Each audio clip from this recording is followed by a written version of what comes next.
Hey guys, my name is Robert. I want to say thanks for coming to this channel. If you haven't been here before, please check out my videos, and if you like it, please subscribe.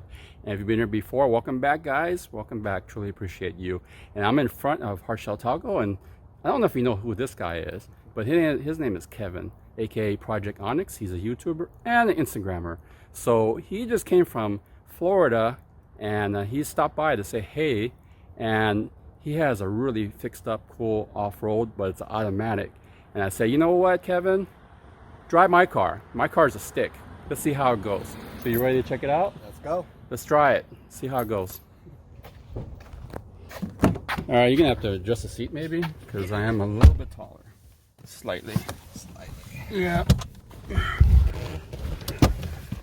And I got a big shift knob. Some people don't like it. Some people don't like it. Some people do. Definitely an honor being in the HardShellTaco. Why, thank you. So Kevin's history, you've had a few imports, right? Stick shift and stuff? Yeah. That was your thing? Majority of my cars were stick shift. Right. And then I got lazy and bought an automatic, and I definitely regret it. And these are, all the stick shifts were mostly imports, right? Japanese imports? Japanese imports, S2000s, 350, 370s, Miatas, you name it. So he knows a lot about performance and stuff. So a lot of people actually have some positive comments about the shifter on this truck. So I'm really wanting to know your honest opinion on what you think, how this truck feels. Yeah. And especially, so your truck, you're running 35s, right? I'm running 35s. 35s, and you're not running anything in the back, right? As far as weight? In terms of weight, I just have my spare. Okay. So my spare is about 80 pounds. Okay, so I have more armor. So my bumper is heavier than your bumper. You have a hybrid bumper. Mine's a relentless full steel bumper. And then I'm running 33, so I'm a little bit lighter on tires than you are. About 15 pounds, maybe 15 to 20 pounds per. As far as sliders, I think we both have sliders, right? You got sliders. Yep. And then I do have the hard shell, of course, and the deck, so I'm floating around 400 pounds on the back. Wow. Yeah, so I think I'm heavier than you, even though I believe automatic transmissions are heavier than manual transmissions. I believe so. So weight-wise, we might be close, but the biggest difference is the gearing. Stock-wise, I think these are 390s, if I remember right, and you have 340s, 2s, or something like that. Is that my right math? Yeah, I think so. And they're both 6-speeds, so that's just a little factor. So if you guys want to know the difference, I think we'll be close as far as overall weight. So let's see how it goes. Awesome. Start it up, dude. Let's go. Do you have OV tune, any chance? No, I do not have OV tune. So this is a stock powertrain, stock intake, stock exhaust. Well, chopped off exhaust, so that's not going to make any difference as far as horsepower. Yeah, the gearing is a little weird. So first gear is kind of like reminds me of a granny gear. Yeah, wow. Yeah. So you have to get it's a lot of people get confused with that first second gear feeling. And I always feel like, you know, with the VVTi, these trucks, you know, have to they're designed, at least the 3.5s in my opinion, are designed for top end. So if you're like shifting at $2,000, it's not gonna pick up very quick. This truck needs to shift about at least $3,000 on a normal driving basis. $4,000 if you're going up hills and stuff, you know, steep hills, you want to hang it. Off-roading, that's the one thing I felt, if I wasn't 4 high, off-roading, it would be bad on this kind of vehicle. In 4 high, I figured out the first time I actually smoked my clutch because I didn't know how to off-road in the first place. And then, you know, driving stick, I drove stick for over 2 decades, but stick on the street and stick in the off-road are 2 different things. And it's easier to stall, it's easier to smoke the clutch, but 4 low is definitely how you want to do it with stick shift, the manual. So we make a right at the that signal, so you can stay on this lane. The clutch is smooth, shifter is smooth. I've always liked TL6 manual transmissions. It's a little different from Hondas, from my experience. In a good way. Yeah. Have you driven Toyota cars and stick?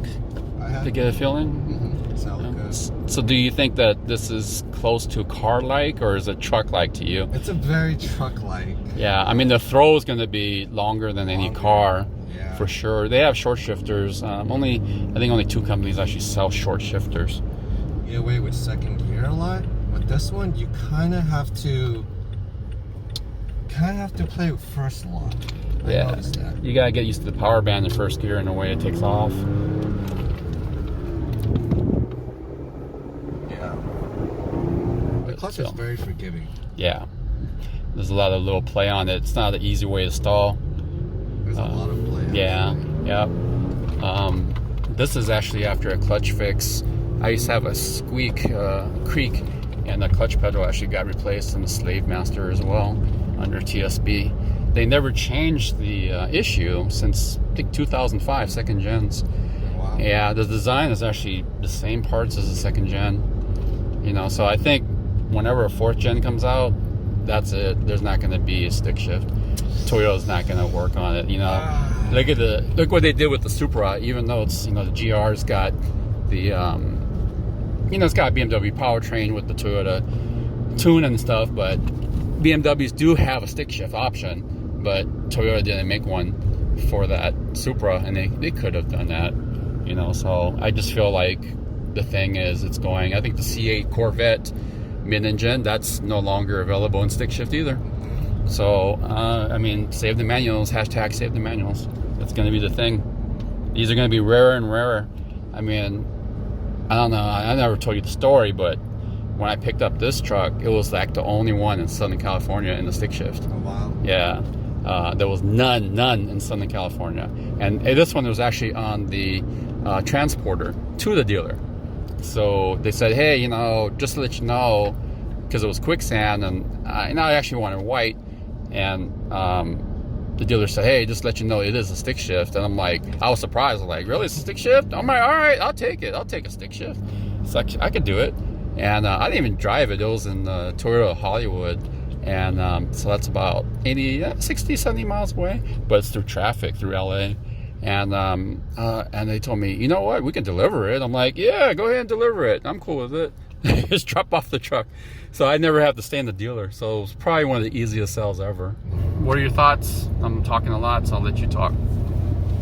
First impression is clutch is very easy. The power band is very different. If you're used to driving a sports car, it's not like a sports car. If you drove like the older Tacoma, it's kind of similar like that.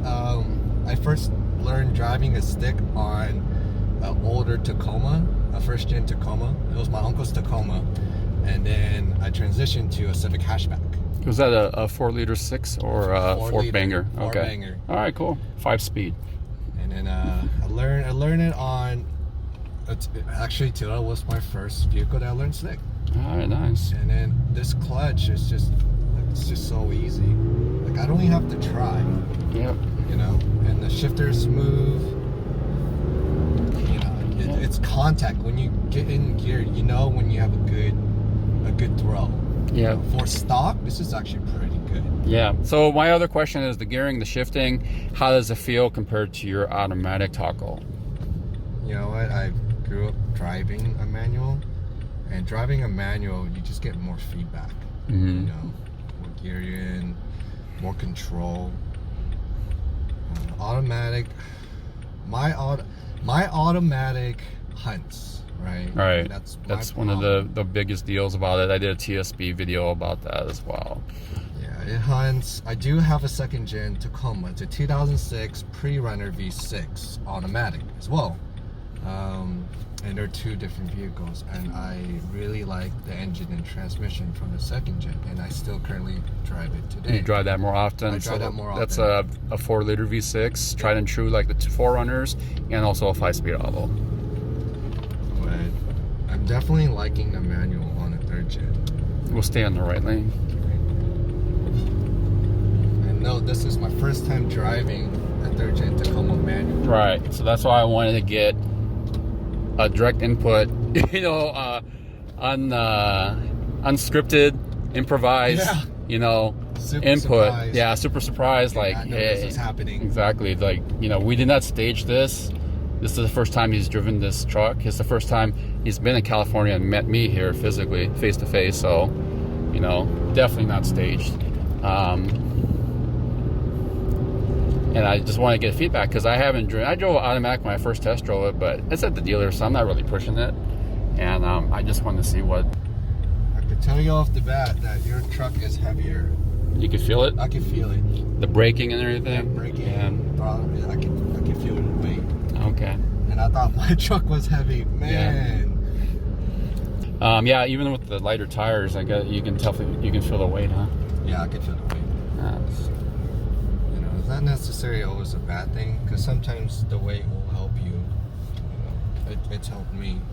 When I was running stock, I didn't have any weight, especially on a truck. When you don't have a weight in your bed, you just won't grab traction the way you think. Right. So a lot of people, like the two-wheel drive dudes, if they're on East Coast with snow issues, yes, a lot of people will put sandbags or extra weight on the bed to get that traction, to put some literally weight on it. It also helps with the ride. Usually an empty bed, because it's designed like that for extra weight, because it is a truck, will ride rougher. So people add weight actually for more comfort as well. It's true. Yep. I like to downshift to safe braking. Right. Yeah, you want a power brake by using the engine brake and not power brake. You want engine brake because that's how automatic transmissions do it. A lot of people will get they'll think they just use the brakes themselves and run neutral, but that's actually pretty dangerous, especially downhill. You're gonna heat those brakes. You're gonna cause more brake fade, and that's where you can have a serious point of failure. So fun fact is Rob has many cars, and the great thing about it is I had many cars, and we talk about the different cars we had. And what I've noticed that he agrees on, that a manual transmission, don't quote me on this, they are more reliable. Yep, absolutely. They are more reliable. I mean, they could have synchros that go out and the clutches do wear, but overall reliability over a history of cars, including Honda actually had bad Accords in the early 2000s and Odysseys and other vehicles, and that's a Honda and automatic transmission that wore out. So as far as replacements too, and repairs, rebuilding an automatic transmission would be it wouldn't make sense. It'd be better just to go ahead and just buy another automatic transmission. Manual transmissions, you might have a synchro that goes out, but that's just a few $100 versus a few $1,000. Correct. So definitely it's cheaper. When I'm buying a used car, if I can, I'm looking for a stick, and I am looking for a stick because of situations like that. Automatics some of them can be very reliable, but overall, statistically speaking, especially high mileages, they're going to fail. They're definitely going to fail more. So that's I would definitely confirm that quote for sure. We don't want to whack that lady. Manuals are manuals, and they just have that, I don't know what you call it, road feel, just the nature, being with nature, being with the road, or being with the vehicle. You know, coming out the curve. You know, I've had cars with paddle shifters, but they just don't. They're quick, but they just don't have that soul. You know. Nope. So it takes the fun out of it. Yep. It's good for traffic though. I mean, if you're in some crazy LA traffic, you know, definitely wouldn't, you know, want to do that. My rear camera with my new. You haven't seen my new mod, huh? No, not yet. I just posted that video yesterday. So when you take it out of reverse, the front camera is going to go on. Yeah? Yep. And no extra switches, dude. Check that out. Wow. What? Yep. That's convenient. Yeah, I just changed the camera, so it's supposed to have that low light sensitivity. So let's see how it's picking up. You guys, this saves you. This is actually a safety thing too. Yep. And then when you're reversing, and maybe you need to go forward a little bit to adjust, in case someone comes out, like right away, you could see who's coming out. You know, like me, I back into everything I do. Like every parking space, I back in. Yep. But sometimes I have to move a little bit forward. It's just like 1, 2, 1, 2, and then you can see your front. Yeah. Double tap the mold button. There's the front camera. Oh my god. And you could switch it channel down, and that's reverse, and channel up, back to the front. And if you're driving, off-road, you can hold the up button, and it'll stay on. So generally it's going to be a 30-second time limit, but if you Okay. hold it, if you keep on holding it, and it'll beep and actually lock out, and you can drive with this camera on, and also the reverse, so front and rear. So when I off-road, I like it because I can see where I'm going to come up on something, and look how wide this is. You can see that Wow. truck, that van right there is in that picture, and that car is taken off, and look where he's pulling. There's a lot of coverage, like 180 camera. So I'm pretty happy with that, and no extra switches used. Plug and play. He doesn't have to get he doesn't have to do anything else. It's like it's all on the steering wheel. Yep. And that's the first time I've seen that. Right. Appreciate you guys watching it. I want to say thanks to Kevin, Project Onyx. Check out his YouTube channel, Project Onyx, and also his Instagram. You got anything to say, man? Shout out to HardShellTaco. He is the real deal. I've been following him for a long time, and I still follow him today. And I'm one of his biggest fans. He is. That's what he told me. So, all right, man. Peace out, guys. Later.